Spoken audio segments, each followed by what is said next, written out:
ہماری محبت میں ہم خود ہی کچھ اصول بنا لیتے ہیں، بھلے ہی ان کا حقیقت سے تعلق نہ ہو، اور خاص طور پر اس وقت کہ جب آپ کو نہ قرآن کی تعلیم کا پتہ ہو، نہ ہی اصول دین پتہ ہو، نہ ہی ان ہستیوں کی تعلیم پتہ ہو جن کا آپ نام لے رہے ہیں۔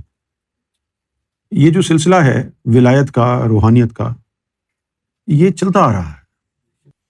محمد رسول اللہ نے فرمایا من کنت مولاہ فعلی مولاہ، کہ جس کا میں مولا ہوں علی بھی اس کا مولا ہے۔ تو اصل مرشد تو محمد رسول اللہ ہو گئے نا۔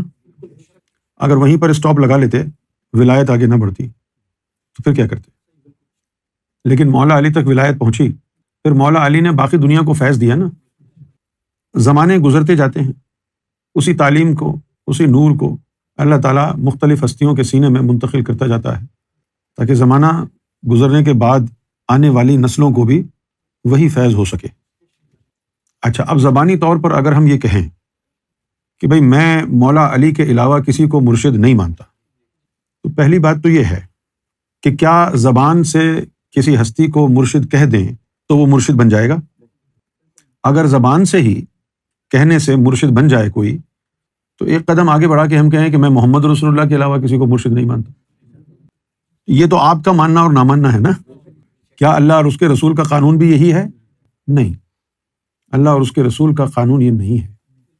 مولا علی سے یہ فیض مختلف سینوں سے ہوتا ہوا ہر زمانے میں، پوری دنیا میں یہ فیض چلتا آ رہا ہے، اور جو اس فیض سے مستفیض ہوا ہے وہ ولایت بھی پا گیا، ایمان بھی پا گیا، اپنا مقدر بھی چمکا گیا۔ اگر مولا علی کے علاوہ آپ کسی کو مرشد نہ مانیں گے تو پھر آپ نے امام حسین کا بھی انکار کر دیا، امام حسن کا بھی انکار کر دیا، باقی جتنے ائمہ اکرام آئے ہیں ان سب کا انکار آپ نے کر دیا۔ تو یہ تو کسی طور قابل قبول نہیں ہوگی نا بات۔ مرشد بننے کے لیے فیض کا حاصل کرنا اور بیعت کا ہونا ضروری ہے۔ میرے بھائی، جب آپ کی رسائی نہیں ہوگی مولا علی تک تو آپ کیسے بیعت کریں گے اور فیض کیسے حاصل کریں گے؟ اسی طرح بہت سے لوگ کہتے ہیں کہ لال شہباز قلندر ہمارے مرشد ہیں، ہم کسی کو نہیں مانتے۔ یہ جو دوسرا جملہ ہے کہ ہم کسی کو نہیں مانتے، یہ کفر نہیں ہے، کیونکہ اسلام نے تو ہمیں تمام انبیاء کو ماننے کا کہا ہے۔ آپ اپنی جہالت میں ایک بات کہہ کے کہیں کہ بس ہم اس کو مانتے ہیں اور کسی کو نہیں مانتے، تو آپ تو دائرہ اسلام سے ہی خارج ہو جائیں گے۔ ایسی باتیں نہ کہیں، ان باتوں میں کوئی حقیقت نہیں ہے، یہ آپ کے وہم کا، ذہن کا غبار ہے۔ ایک سلسلہ ولایت نکلا مولا علی کے سینہ مبارک سے، اور اس نے پوری دنیا کو اپنی لپیٹ میں لے لی۔ کتنے سلاسل باطنیہ بنے، کتنے روحانی سلسلے قائم ہوئے، ہزاروں لاکھوں لوگ مولا علی کے سینے سے فیض پا کر ولایت تک پہنچے۔ اب مشورہ یہ ہے آپ کے لیے کہ اگر آپ یہ سمجھتے ہیں کہ مولا علی کے علاوہ کسی کو مرشد نہیں بنانا، تو اس کے لیے آپ سب سے پہلے تو مولا علی تک رسائی حاصل کر لیں، کہ ان کی ذات تک رسائی حاصل ہو جائے۔ جب ان کی ذات تک رسائی حاصل ہوگی تبھی آپ کو ان کا فیض ہوگا نا۔ اب لامحالہ مولا علی کی ذات تک رسائی کے لیے پھر آپ کو کوئی نہ کوئی مرشد ڈھونڈنا ہے کہ وہ آپ کا سینہ پاک صاف کرے، نفس کو پاک کرے، قلب کو بیدار کرے، اور جب یہ نفس اور قلب آپ کے پاک طاہر ہو جائیں تو پھر وہ اپنی نظروں سے آپ کو مولا علی کے دربار تک پہنچا دے۔ اس کے بعد پھر مولا علی اگر آپ کو بیعت فرمائیں گے تو پھر آپ مرید اور مولا علی مرشد ہوں گے۔